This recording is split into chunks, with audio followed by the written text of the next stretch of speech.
The 5 craziest Hearthstone bugs of all time. The first on our list is 128 Cthulhu, as in 128 attack and 128 defense, although the defense is not really relevant in this scenario. What this bug was that all you had to do to get a Cthulhu with 128 attack and 128 health was play 2 cards. One of those cards wasn't even Cthulhu. You just buffed it to be big and then threw it at the opponent's face. But all you had to do was play a Beckoner of Evil to buff your Cthulhu a singular time, which makes it an 8/8. Then you play Maximo Blastenheimer, and instead of it summoning an 8/8 Cthulhu and throwing it at the opponent's face, it would summon an 8/8 Cthulhu, take a bunch of steroids or something, and just jack all the way up, one at a time, super satisfyingly up to an 128 attack, 128 defense Cthulhu. And then yeet right at the opponent's face. That's it. That's the whole bug. You play a Beckoner of Evil, you play Maximo Blastenheimer, and you chuck the Cthulhu at the face. That was the deck.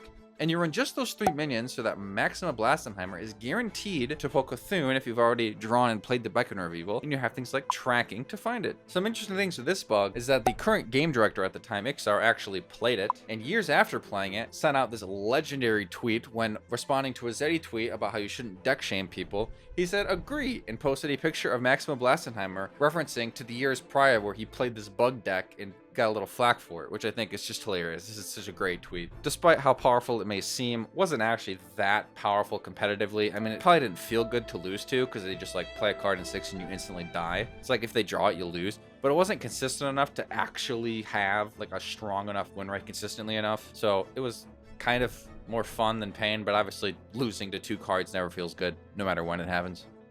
This next bug is a little wild. I could probably make it its own video, but I don't want to go so far in depth, and I feel like I'd have to do that if I made its own video. But this is just people hacking in Hearthstone, and really it's the first time we've ever seen it, and we've seen it now twice in this exact way. There's other ways you can, use illegal deck codes and twists to get 0-mana Soulfires and stuff, but those are just playing the game. That's just pasting a deck code that exists and hasn't been patched for years. This required external tools to hack and break the game. The first instance of this bug, when the hackers managed to bring Mercenaries cards, yes, Mercenaries cards, the one with gigantic abilities and stats, into Duels games. They of course weren't made for Duels, so you just like saw the card back on the board and things looked weird. Sometimes when like the card would pop up on the left side, you'd be able to see what the heck was going on, but usually you would kind of just die to them.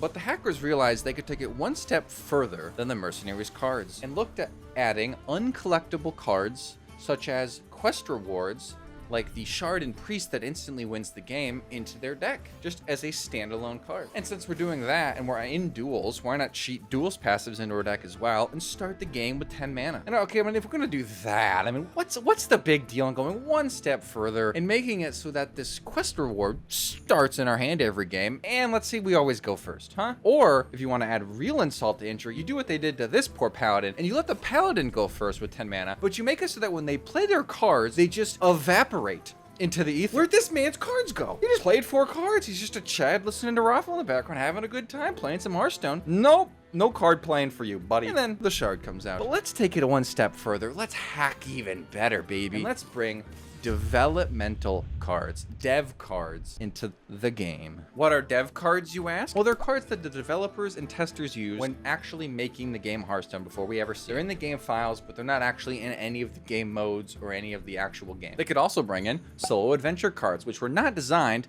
to be played in any actual player versus player games. Things like a wrench weapon that has 100 attack. Or this literally the card called Hearthstone that starts in your hand at the start of a game, and you can play it to retreat, and so you just insta win. With a combination of all of these things, you can see that going 12-0, unless you versus another hacker, is guaranteed. I don't know if they did it to ruin people's days, to have fun, to farm gold. I don't know what the goal was. But thankfully, the Hearthstone dev team was on top of this. And at the end of the day, in terms of impact, all it really did was it made it a trade deal between the developers' time and hackers being banned from the game, which could be worse. All the players that were wronged and lost games to this bug were given tavern tickets so they could get a new Duels run. So really the only thing that was lost is the people's time and the hackers' accounts. The third bug today we're going to talk about is the 0-mana 6/6. Yes, really. There was a brief period of time where you could play in your deck a basically non-conditional 0-mana 6/6. It was by definition conditional, but it was like such a low condition that made it just really, really good. And unlike The Cthulhu bug we talked about earlier, this one definitely had a competitive impact and definitely made its way into all the good decks. You were either playing this bug or you were playing a deck to beat it. That was your option. The way this bug worked, very simple. You play good old jerry-rig Carpenter, right? It draws a choose one card, splits it into 2 parts, baby. Hot diggity dog, nice value generator, right? You get your draw 3 for 5 mana, you get your gain 2 mana crystals for 5 mana, 2 different cards in your hand, right? You get them both, get that value, right? Simple. Except for when you draw a Hidden Oasis, instead of getting a 6 mana heal 12 and a 6 mana summon a 6/6 with taunt, you instead get a 0 mana 6/6 with taunt. Oh yeah, I didn't mention, this is a 0 mana 6/6 with taunt. So you'd play Jerry-Rig on 2, followed by a 0 mana 6/6, and that was it. That's all you had to do, and you got a 0 mana 6/6, which certainly, as you can see, would be helpful in winning the video game. I mean, if you're playing an 8/7 on turn 2, odds are you're doing all right. I mean, maybe today that would suck. But back then, it was pretty good, and I think today it would still be all right. That's all the bug was. People played it. Literally everybody on ladder, anybody doing anything, was playing this deck. You'd pop in big in your deck. You make some big patches. You make some big jerry rigs. You make some 0 mana 6/6s. You either aggro them or you mid-range them or whatever. They die because you're making a 0 mana 6/6, baby. It was that simple. Don't know how this bug got caused, and a 6 became a 0 somehow. We take those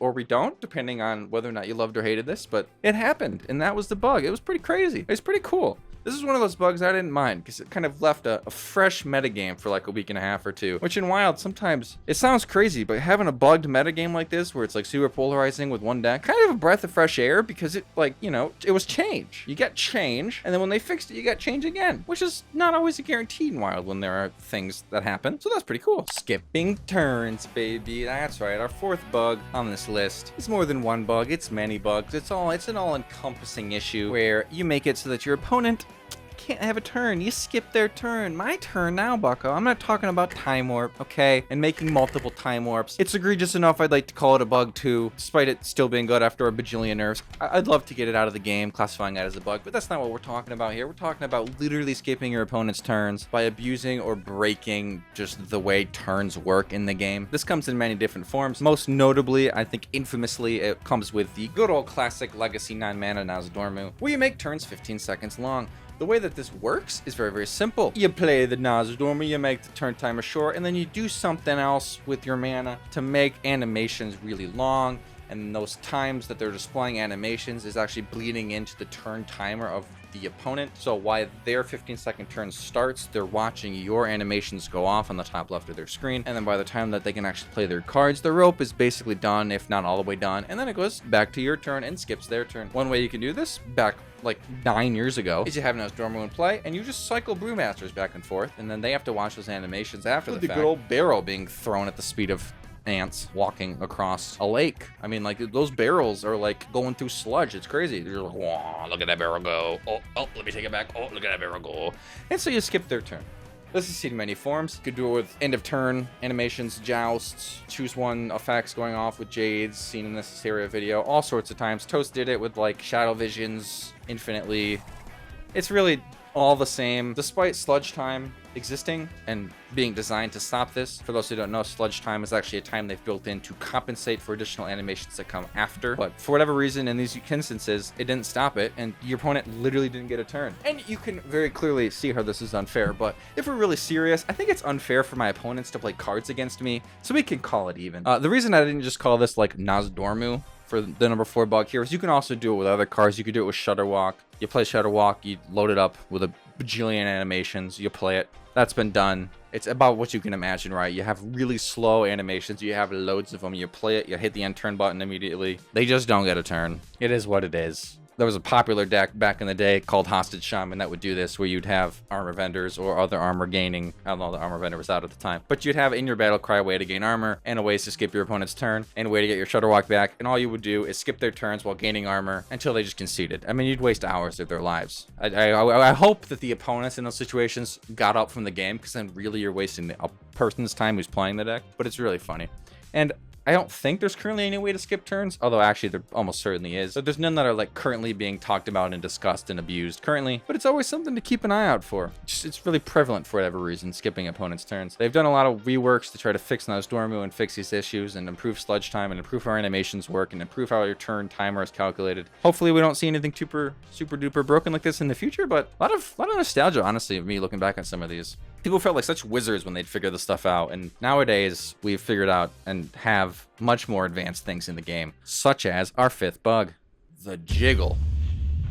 This is on here partially as an honorary mention, partially because I thought it'd be really funny to say the jiggle a lot of times. This bug is somewhere between the 0 mana 6/6 and the Cthulhu bug in terms of competitive mattering. It's very meta and deck dependent, and it actually still exists to this day, despite being a thing you can do for 6 to 7 years. Essentially what the jiggle is, and there are inferior forms of it and like the perfected form of it, but it all kind of boils down to touching cards in your hand, swiping over them, shaking them, clicking and holding on them to shake them, or jiggle them to allow your animations to speed up. So going all the way back to Snip Snap Warlock, way back in the day in Wild, what you would do is you'd play good old-fashioned OG Summoning Portal, you'd play Mech Warper, and that would make your Snip Snap cost 0. So you'd play it on a mech as much as you could in a turn. However, the echo animation on Snip Snap isn't the fastest, right?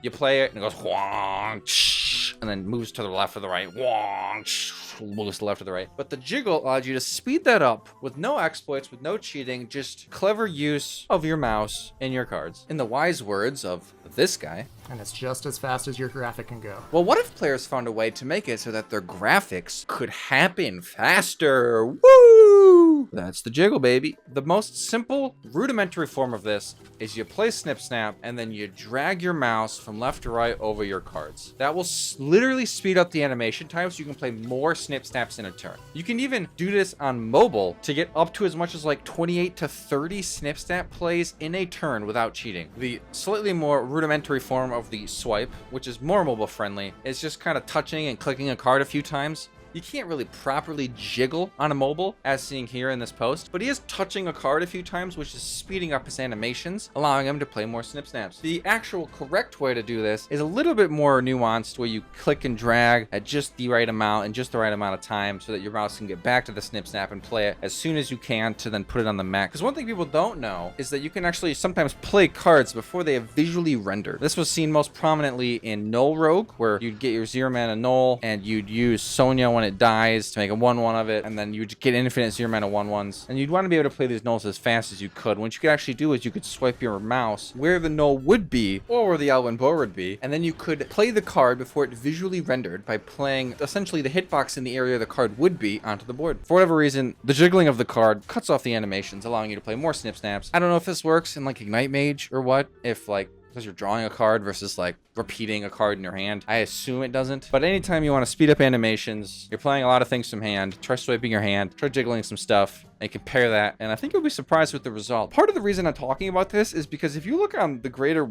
internet, there's like almost no mention of this at all. And if you do manage to go to the depths of Reddit or YouTube and find a post about it, all it is a person asking about it, and then a few people in the comments saying, I've known about this for a decade, bro. It's like, okay, dude, cool. Well, they don't, and really nobody else does, unless you were like top 100 in Wild or paying attention somehow because you're a top 100 gamer and something else. You really have no use for this, and you really haven't heard of it. My guess is I think it's super fascinating. I don't know if it's technically a bug. It's been in the game and it's still in the game. That doesn't necessarily mean it's not a bug by definition, but it's interesting. I think it's super cool that it's like a niche skill gap, skill issue. It's like something that like good players actually found. You know, you can find things like skipping turns and interactions with cards, but finding something like this, finding an actual like gameplay mechanic almost that like you can use to your advantage, I think is super cool. And so that's why it's on this list. That wraps up the 5 craziest bugs in Hearthstone history. If you think I missed any, let me know about it in the comments. And if you enjoyed this yapping style video where I talk about things, let me know and I'll do more of them. And as always, I'll see you in the next one. Don't forget to subscribe.